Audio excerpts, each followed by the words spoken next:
Alrighty, Halftime Heroes family, we are back at halftime at Kinetic Stadium in Frankston, where we've got Rosebud 3-5-23 taking on Mount Eliza 3-3-21. Now, Macca, there's been a few moves, a few changes in this second quarter. Let's break it down offensively. What are you seeing? Yeah, I'm seeing the interesting part is the work that's going into Huswaite's the biggest part. Like you look at guys, they've ran 3 through. Declan Cole gets the main position on him, but Bravo's going with him. What they're trying to do is they're trying to take his pathway, so they know that's where the ball's going. So they're just sort of trying to put the bumpers on and get him out of his way. He hasn't had a big influence. He's the best player in the competition, but they've put a lot of work into him. So they're not running with him around the ground, but at the stoppages they're running with him. So. And you can see two different brands of football. So you've got one football side who wants that handball run and gun, and they're staying skinny, against a side who just wants to go long skinny. So Spook spoke earlier in the week about how it would be good if Mount Eliza went out the fat side. They're not doing it, but they're playing skinny through that side of the ground. So at the moment it's working. It's a level pegging, and they held up that quarter. So. Yeah, 100%, Macca. I totally agree. And I think Rosebud took that away from Mount Eliza in the first quarter, where Mount Eliza didn't chain up through handballs as well as they've done in this second quarter, and that's where they've gotten a little bit back now, and they look a little bit better in shape with those handball chains.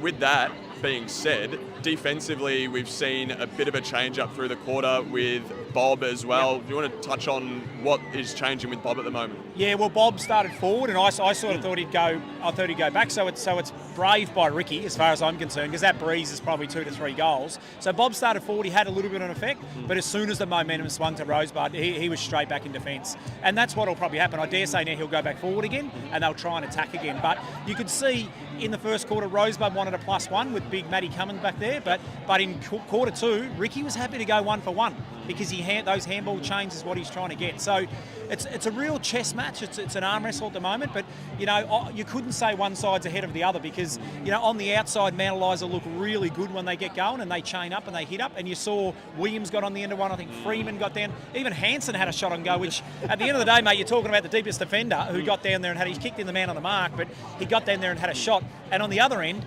Lockie Williams is starting to have a little bit of a say as well. So he hasn't kicked that straight just yet, but it's just around the corner.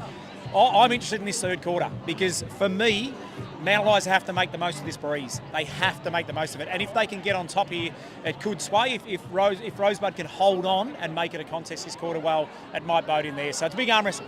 It is, 100% it is, and I think that's a great point that you make because I think this third quarter dictates the rest of the game for sure because the last quarter going with the wind, it'll fall in Rosebud's favour. They like going long down the line. They like the contested footy. They can just blaze. They know 100%. They're going to have big bodies down there. Yeah. So I think it'll work well in their favour. So Mount Eliza have to capitalise this quarter. Possibly doing what Spook said, taking it out the fat side. There's so much room out the fat side. It's so skinny at the moment. So I think they can really capitalise through that. And Pounds. Yeah, and I agree. If they go that side, Kelly's having a great game. He's probably the smallest player on the field, him and Lambert, but they're having great games. So you just got to get it out to those blokes. Nelma's holding his width really well out on Tid. I just think they've probably got to get out this side as much as possible this quarter and take the game on. I'm 100% with you. I just think staying skinny the whole time, it's playing into Rosebud's hands. And at the end of the day, Rosebud will have an arm wrestle. They'll love this in an arm wrestle. It's got to be Mount Eliza taking it on. And for me, I tip Mount Eliza. I'm really happy with what I've seen so far, but I'd love to see him get a little bit more out, get a bit more shape on the outside and really use that space. Yeah, 100%. Well, Halftime Heroes family, that's been